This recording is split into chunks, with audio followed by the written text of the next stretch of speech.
ఇదే విషయానికి వస్తే రాజేష్ మహాసేన ఇక్కడికి వచ్చినప్పుడు అంతకు ముందు మీరు ఫోన్ లో బెదిరించడం జరిగింది. రాజమండ్రి రా చూసుకుందామని కూడా అనడం జరిగింది, వస్తానని చెప్పడం జరిగింది. కానీ కొన్ని కారణాల వల్ల రాలే. కానీ ఒక మీటింగ్ వల్ల ఇక్కడ రావడం కూడా జరిగింది. అవును, మీరు చంపేయడానికి కూడా ట్రై చేసింది తప్పు. అంటే మటర్ ఇంక ఈ రోజు చంపేసేలే మనల్ని, రాజేష్ మహాసేన ఇంక ఉండకూడదు. అదే చిన్న విషయం. చంపేసి అంత క్రూరత్వం గణేష్ రాజాలు కాదు. అవతలను టార్గెట్ చేసేంత చిన్న స్థాయి వీళ్ళది, అంత చిన్న స్థాయి ఏం కాదు. వీళ్ళ స్థాయికి తగ్గట్టు వాళ్ళతో ఆలోచిస్తారు. కానీ మహాసేన రాజేష్ కి అసలు గణేష్ కి పోలికేటి అంటే ఆ టైప్ ఆఫ్ బెదిరింపు అసలు నథింగ్ అసలు సమస్య లేదు. అసలు అంత అబద్ధం అది.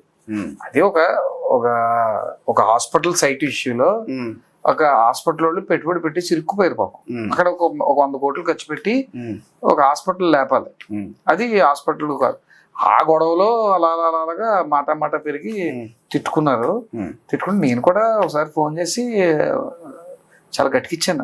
గణేష్ మాట్లాడేసి ఇచ్చిన తర్వాత నేను హైదరాబాద్ లో ఉన్నాను. ఇలాగ గణేష్ కోసం ప్రెస్ మీట్ పెట్టాడు ఇది అనగానే నేను హైదరాబాద్ లో నా ఫోన్ లో ఫోన్ చేస్తే ఎత్తి, బ్రదర్ కరెక్ట్ కాదు చూసుకో, నువ్వేదో పెద్దోడిని తిట్టేస్తే నువ్వేదో హైలైట్ అయిపోతుంది అనుకుంటున్నాము, చూసుకో ఎస్సీలు బీసీలు రామ్మోహన్ రావుతో ఉంటారు జిల్లా అంతాను, వాళ్ళ పేరుకి కాపులైనా అలా చూడలేదు ఎవరినైనా, నువ్వు అలాగే ఎక్కువ మాట్లాడుకు, పద్ధతి కొండ చూసుకో, నీకు నాకు గొడవ ప్రారంభం అవుతుంది, అప్పుడు ఒక ఎస్సీ బీసీ కొట్టుకోవాల్సి వస్తుంది, పక్క వెళ్ళిపోతారు అందరూ, నువ్వు నేను కొట్టుకోవాల్సి వస్తాను ఈ టైప్ లో నేను మాట్లాడితే అతను కూడా రెస్పాండ్ అయ్యాడు.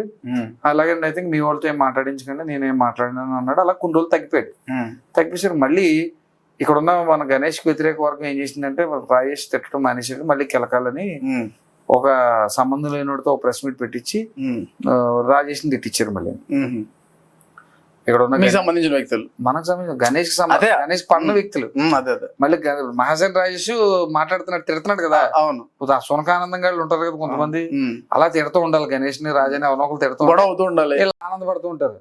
ఆ మధ్యలో ఆగిపోయింది, నాలుగు ఎవడో బ్రేక్ వేసాడు, దాన్ని బ్రేక్ వేసి ఆగిపోయింది, మళ్ళీ తిట్టించాలి. అంటే ఏం చేయాలి, మళ్ళీ ఎవడో ఒక డమ్మీ గన్ పెట్టి ఎవరో ప్రెస్ మీట్ పెట్టి తిట్టించి మళ్ళీ అని రెచ్చగొట్టాలి, మళ్ళీ ఏదో మాట్లాడాలి. అలాగే వీళ్ళు సునకానందం పొందేవారు ఇక్కడ రాయమండ్రిలో చౌకాళ్ళు 4-2 ఉన్నారులేండి, వేస్ట్ గళ్ళే వాళ్ళు అలాగా చేసేవాళ్ళు.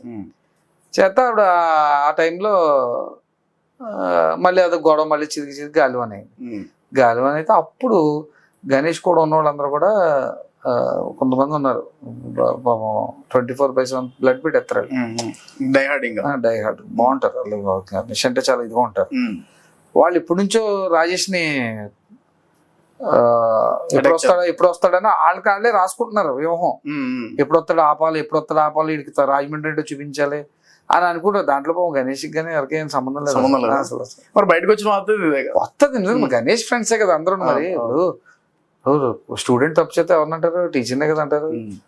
గణేష్ ఫ్రెండ్ సర్కిల్ కదా, అలాగా గణేష్ చేయించాడు, గణేష్ కొట్టించాడు అని చెప్పి తప్పుడు ప్రచారాలు మళ్ళీ తీసుకొచ్చారు. అంటే ఆ రోజు బ్లడ్ వచ్చేలాగా జరిగింది కదా, వ్యక్తులు బయట జరిగిన ఘర్షణలు అంటే ఇప్పుడు నిజంగా చంపేయాలని అనుకుంటే లేదా ఇంకోటి ఏదో చేసేయాలని అనుకుంటే నిజంగా రాజేష్ గారు వెళ్ళగలుగుతారా రాజమండ్రి నుంచి? అప్పుడు కందులు గురించి ఆయన వచ్చి మాట్లాడి పంపించారు. సిఏ గారు వచ్చి పోలీస్ డిపార్ట్మెంట్ ఫోన్ చేసి మా పార్టీ మీటింగ్ వచ్చారు కదా అని చెప్పి రిక్వెస్ట్ చేస్తున్నాడు. ఏదో మొత్తం ఏదో జరిగింది అంతే తప్ప అప్పటి వరకు ఏమి రాలా. పోలీస్ డిపార్ట్మెంట్ ఇన్వాల్వ్ అయ్యింది, చెల్లా చెదురు చేశారు అంతే. నిజంగా వాళ్ళు ఉద్దేశపూర్వకంగా చెయ్యాలి అని అనుకుంటే ఆ రోజు అక్కడ గొడవ చేస్తున్న వాళ్ళందరూ ఒక్కొక్కడు ఒక్కొక్క టైపు చాలా అగ్రెసివ్. మీరు ఉన్నారా అక్కడ? మీరు ఉన్నారా? నేను అప్పుడు వేరే ఊర్లో, అదే చెప్పాను కదా హైదరాబాద్ లో ఉన్నాను, అక్కడ అప్పుడు హైదరాబాద్ లో ఉన్నాను నేను.